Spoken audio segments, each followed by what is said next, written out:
les chouchous, c'est Marine.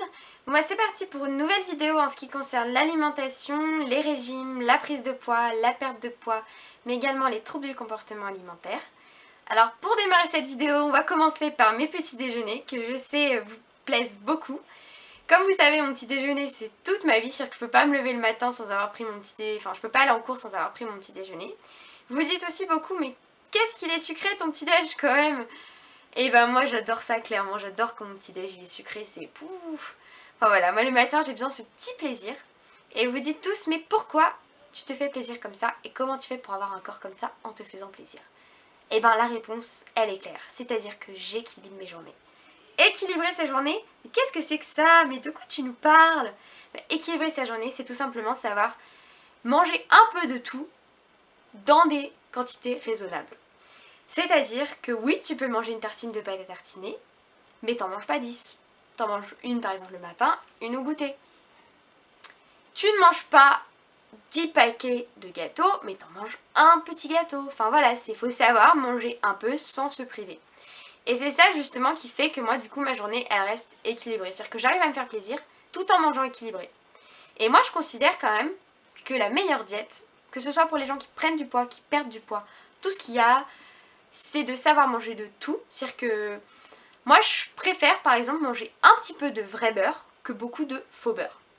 C'est-à-dire qu'on peut ne pas supprimer les aliments de son alimentation. C'est-à-dire que tu peux manger tous les aliments qui existent. Tout est une question d'équilibre. Il y a aussi le côté équilibre sur la journée. C'est que la journée elle est quand même assez longue. C'est-à-dire que si tu sais que tu manges beaucoup le matin, tu vas pas forcément avoir faim après. Et là, c'est là le problème, c'est qu'il faut aussi savoir se dire, est-ce que j'ai faim? Est-ce que j'ai encore faim? Parce que beaucoup de gens me disent, mais oui, mais moi, je peux pas manger qu'une seule tartine, j'ai encore envie d'une autre. Mais par exemple, pour les gens qui veulent perdre du poids, demande-toi, est-ce que tu as encore faim? Est-ce que tu veux une autre tartine ou tu sais si t'en auras réellement besoin? Et là, les gens, ils se disent souvent, ah bah non, j'ai pas si faim que ça en fait. C'est plutôt de la gourmandise. Et bah c'est là qu'il faut pas manger. C'est quand tu sais que c'est trop pour toi et que c'est plus de la gourmandise qu'autre chose. Dans ce cas-là, il y a beaucoup de gens qui me disent oui, mais moi j'ai du mal à me priver, enfin voilà, moi quand je fais un régime, j'enlève tous les chocolats, tout ça de mon alimentation. Mais voilà l'erreur. C'est-à-dire que ça, c'est une grosse erreur à éviter, je le dis souvent à ma maman.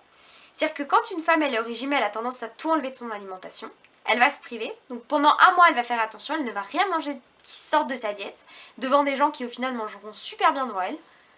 Et le jour où elle va se peser, elle en aura pris 2 kilos on va dire. Et là elle se dit putain pourquoi j'ai fait ça, au final je me suis privée pour rien. Et là elle va sauter sur tout ce qui bouge. Et c'est là qu'arrive le revers de la médaille. C'est-à-dire que vous serez tellement restreint pendant tellement longtemps en se disant bon allez je me mets au régime. Vous voyez que ça marche pas et là vous dites bon bah je saute sur tout, je me fais plaisir. Et vous avez aucune limite. Et là ma diététicienne je sais qu'elle avait une théorie là-dessus. C'est-à-dire que prenons l'exemple d'un enfant. Un enfant à qui on donne des bonbons de temps en temps, c'est-à-dire qu'il y a une bonbonnière, il sait qu'il peut en manger un par jour. Il va à un anniversaire où il y a un bol de bonbons, et ben il va pas forcément se jeter dessus, il va en manger un ou deux comme tout le monde, basta. Puis il y a l'autre enfant, à qui on interdit tous les sucreries parce qu'il faut qu'il fasse attention, enfin voilà. Il va à un anniversaire, il va manger tout le bol. Pourquoi? Bah c'est exactement pareil, c'est-à-dire que votre corps, vous le restreignez tellement que le jour où vous vous autorisez le moindre carré de chocolat, vous allez vous taper la tablette. Et c'est là qu'est le problème. Mais des fois, vous me dites oui, mais je le contrôle pas. Mais c'est pour ça qu'il faut éviter de se priver.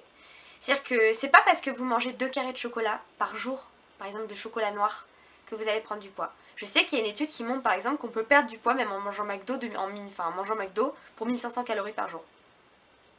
C'est-à-dire que c'est pas forcément ce que vous mangez qui va vous faire perdre du poids, c'est l'équilibre sur la journée, c'est le total des calories de la journée. Moi je sais par exemple que des fois je pouvais manger totalement sucré pendant la journée et manger mal et réussir à perdre du poids. Certes j'avais des carences, mais je perdais du poids. Donc ça prouve que vous pouvez perdre du poids ou alors stagner, enfin être en phase de stabilisation en mangeant des fois aussi des trucs plaisir. Faut savoir se faire plaisir. Moi je sais par exemple que le week-end j'ai envie de me faire un fast-food ou un truc comme ça, je sais que j'aime bien. C'est comme ça fait partie des plaisirs de la vie. Enfin, comment on peut se sentir bien dans son corps si on passe son temps à se priver? Je sais après qu'il y a aussi l'effet de société qui montre que vous avez toujours envie d'atteindre cette perfection en disant oui j'ai 2 kilos à perdre pour être parfaite. Certes, c'est sympa aussi de se sentir bien dans son corps. Je comprends quelqu'un qui a du poids à perdre et qui se dit bon bah je vais perdre un peu de poids pour être mieux dans mon corps et me sentir bien par rapport aux gens qui sont autour de moi. Mais il faut savoir se trouver des limites. C'est-à-dire que tu as perdu tes 10 kilos, voilà, c'est bien, t'es parfaite. Il faut savoir s'arrêter. Je connais beaucoup de gens, j'en fais partie, qui ont voulu atteindre la perfection pour au final l'atteindre et être pas forcément mieux dans leur peau. Je sais aussi que c'est le regard des gens, mais également ce qu'on voit autour de nous qui peut nous inciter à vouloir toujours être si parfait. On voit les femmes dans la rue, on a tendance à vouloir se comparer, ou alors les gens autour de nous, nos copains, ils ont tendance des fois à avoir des réflexions qui se rendent pas compte, ils se rendent sûrement pas compte de la méchanceté. Alors que des fois, il vaut mieux se dire comment je me trouve moi, est-ce que je me sens bien comme je suis. Et alors dans ce cas-là, voilà, si t'es bien dans tes chaussettes, c'est le principal.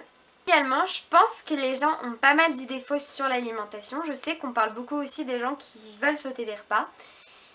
Je sais que c'est pas forcément bon parce que votre corps il va avoir tendance à stocker.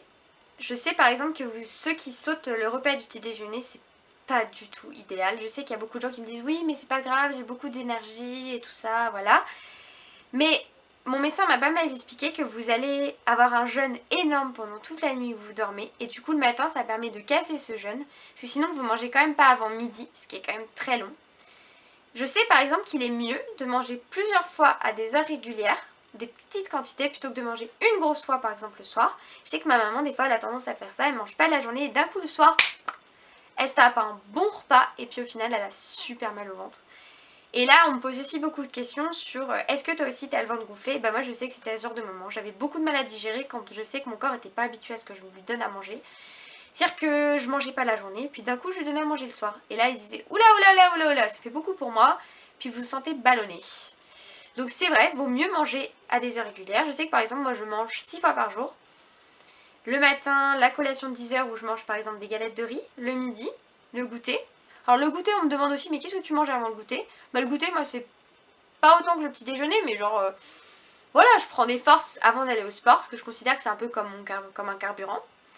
Le soir et la collation du soir où c'est en général un porridge ou une crêpe ou selon ce qu'il y a à la maison en fait, mais c'est un repas devant la télé. Quand genre par exemple vous regardez le meilleur pâtissier, tu peux pas ne pas manger devant le meilleur pâtissier, t'as trop faim, genre il est là, il fait des choux de malade, t'as qu'une envie c'est bouffer ton... Voilà, t'as faim le soir, voilà. Donc pour moi, voilà, sauter les repas, c'est pas du tout la bonne chose. C'est comme enlever des aliments de son alimentation. Moi, pour moi, ces deux choses-là, c'est vraiment les deux erreurs rédhibitoires. Voilà. Ensuite, on me demande aussi souvent, mais comment t'as fait pour rebooster ton métabolisme après ta dénutrition?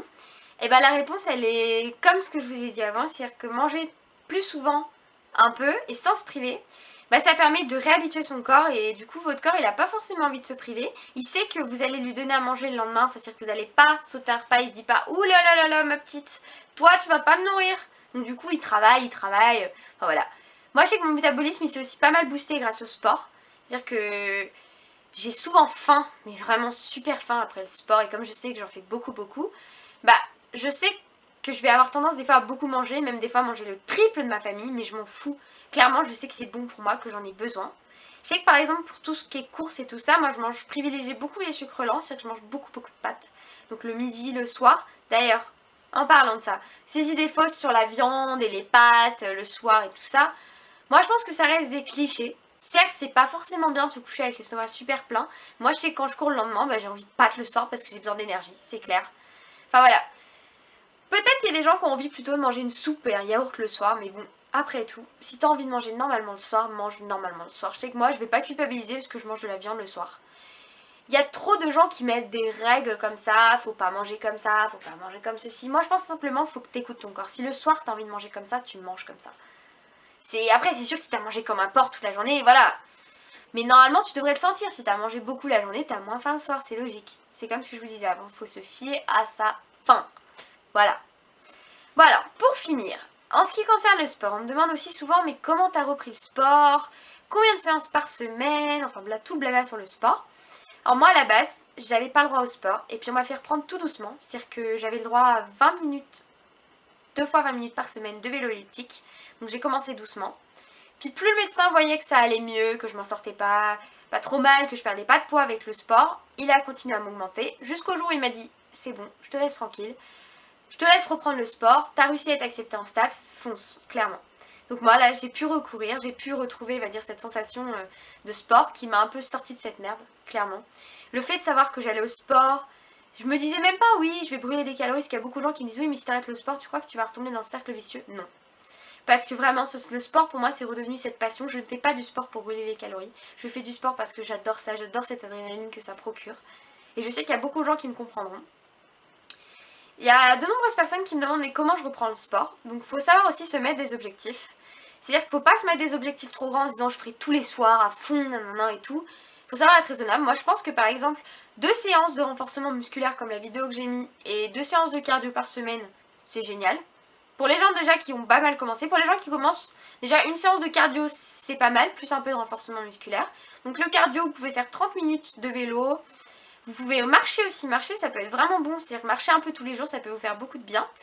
Les gens se mettent, s'inscrivent à la salle aussi, mais il faut faire attention quand même à pas rentrer dans ce côté je veux faire du sport juste pour perdre du poids. C'est-à-dire que je sais que c'est fait pour à la base, mais sachez que les gens qui réellement arrivent à perdre du poids, c'est des gens qui arrivent à se rendre compte que le sport c'est un plaisir et du coup ils en font automatiquement par plaisir et non par obligation, parce que je considère qu'à partir du moment où vous allez faire du sport en vous disant je fais du sport pour perdre du poids, c'est pas bon, ça sert à rien. C'est pas bon pour le moral, clairement ça sert à rien. Donc voilà. Après il est important aussi pour les gens qui se mettent au sport de pas oublier que vous devez adapter votre alimentation, c'est-à-dire que si vous faites beaucoup de sport comme moi, vous devez manger plus. Donc c'est pour ça, faites attention, il y a beaucoup de gens qui me disent oui tu crois que je peux manger comme toi? Mais je suis pas du tout comme je vous ai dit, chacun son alimentation. On peut pas copier l'alimentation d'une personne ou d'une autre en fonction parce qu'elle fait pas du tout les mêmes choses que vous. Moi je sais que je suis peut-être à allez, 18 heures de sport par semaine, donc forcément mon alimentation va avec. Donc c'est pas la peine d'essayer de la recopier. Comme celle de vos parents, de votre frère, chacun a ses besoins nutritionnels, tout le monde le sait. Donc voilà. Tout ça pour dire que les régimes c'est pas forcément ce qu'on pense à la base. C'est-à-dire qu'un régime c'est composé d'une baisse de calories forcément parce que pour perdre du poids il faut baisser ses calories, mais ça veut pas dire supprimer des aliments. C'est-à-dire que tu peux manger et te faire plaisir, mais voilà, faut pas supprimer les aliments de son alimentation. Faut savoir s'accorder des petits plaisirs qui permettent aux gens de tenir leur régime. C'est-à-dire que si tu sais que tu vas te faire un peu plaisir, tu sais que par exemple ce week-end tu vas manger, je sais pas moi, au restaurant, tu sais que du coup c'est cool, t'as fait ton régime et tu peux t'autoriser des plaisirs qui te permettent de continuer ce régime, sinon tu tiendras jamais. Je sais que moi j'aimerais prendre encore un peu de poids et c'est pour ça d'ailleurs que j'hésite pas à me faire plaisir, mais ça n'a rien à voir avec ça, hein. Je pourrais me faire plaisir même si je voulais stabiliser. Mais voilà. Je ferai une vidéo là-dessus parce que je vais pas m'étaler sinon la vidéo va durer 20 ans et je pense que l'anorexie et les troubles du comportement alimentaire on peut en parler pendant très longtemps et moi je veux faire une vidéo vraiment que là-dessus où justement je vous en parlerai vraiment comment faire pour prendre du poids, comment accepter cette prise de poids, comment avoir cette fameuse prise de conscience et ce déclic que tout le monde a du mal à avoir. Et puis aussi le fait que c'est une maladie qui est un peu tabou, d'ailleurs beaucoup de gens ne considèrent pas comme une maladie et donc voilà. J'en parlerai plus en détail, parce que je veux surtout pas, je veux pas l'aborder comme ça à la va-vite, je préfère vraiment considérer ça comme une vidéo à part entière que je ferai plus tard.